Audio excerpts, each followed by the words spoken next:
There in this question, which of the following lists the particles emitted during radioactive decay in order of increasing ionizing power? It's very, very important that we know what ionizing power is. So what is the increasing order? Although the increasing order is given by A, I can clearly see it, gamma, beta and alpha, but we must understand like what is the ionizing power. So first of all, let us understand about the alpha. Now, what is alpha? Alpha is actually the helium atom when the electrons have been removed from it. So you can say that alpha is helium 2 plus. The proton number of proton is 2, so atomic number is 2 and the mass number is 4. So the students, those who are opting for chemistry, they know what I am doing here. But the student, those who do not have the chemistry, please be careful here. 4 is the atomic mass number, 2 is the atomic number, that is number of protons, and 2 plus because the electrons have been taken away. So overall, it is only the nucleus of helium. So 2 protons and 2 neutrons. So this is what is the alpha particle. Now this alpha particle is comparatively bigger in size and it is heavier comparative to beta, which is just an electron, and gamma, which is actually not a particle, which is electromagnetic wave. So alpha is regarded to be a very heavy molecule. Now what happens is, let us say there is this gas there, and the alpha particles are trying to pass through the gas. Like let us say these are the gas molecules and alpha particle is trying to pass through it. So alpha is going like this or going like this. So when this alpha moves past the gas, what happens is it strikes the electrons of the gas molecules. Now the mass of electron is really very less, which is like 9.110 raised to power minus 31 kgs, and the mass of one proton is given by 1.6610 per minus 27 kgs. It means that it is already 10,000 times heavier than electron. But the nucleus is having 4 such particles. The mass of proton is approximately equal to neutron. We can say that the mass of alpha is 40,000 times more than the electron. 40,000 times more.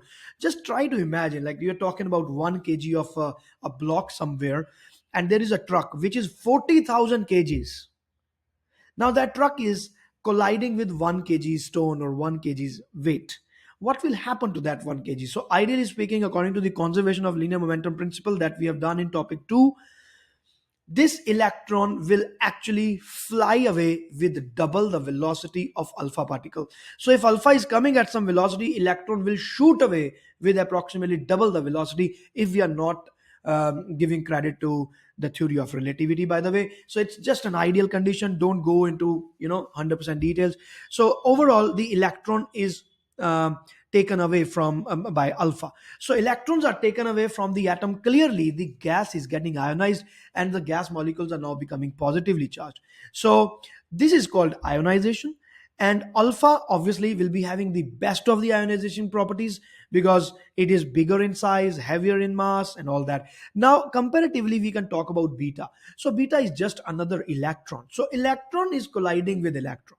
It's like snooker balls, or like when we play pool there. So what is happening is one ball is hitting another ball. So obviously the ionization power of the electron will be far more lesser, and according to the books it is written as it is 100 times lesser than alpha, according to the books. So this is 100 times lesser, the ionizing power. In the case of gamma, I can say gamma is just an electromagnetic wave. So you can say that, yeah, it is also a particle, but that particle is the packet of energy, which is known as photon, given by Einstein and the theory by Planck, obviously. So this photon can be regarded as a particle, but although it is actually not a particle, so it is just acting like energy. So ionization power of gamma is even lesser, isn't it? But the penetration powers are completely different. And about the numeric, this this ionizing power of gamma is 10,000 times lesser than alpha. 10,000 times lesser. Now similarly we can talk about the penetration power also. Gamma's penetration power is the maximum, beta is the second one, and alpha is minimum. And again the ratios is the same. So that is why The increasing order of ionizing power will be given by gamma, beta, and alpha, but the penetration power will be given by alpha, beta, and gamma. So gamma is having the maximum penetration power, then beta, and then alpha. I think this much of the explanation should be very good. But if you need more explanation, do watch other videos. Also, you can mention that in comment section. So this is Professor Varun. Thanks for joining.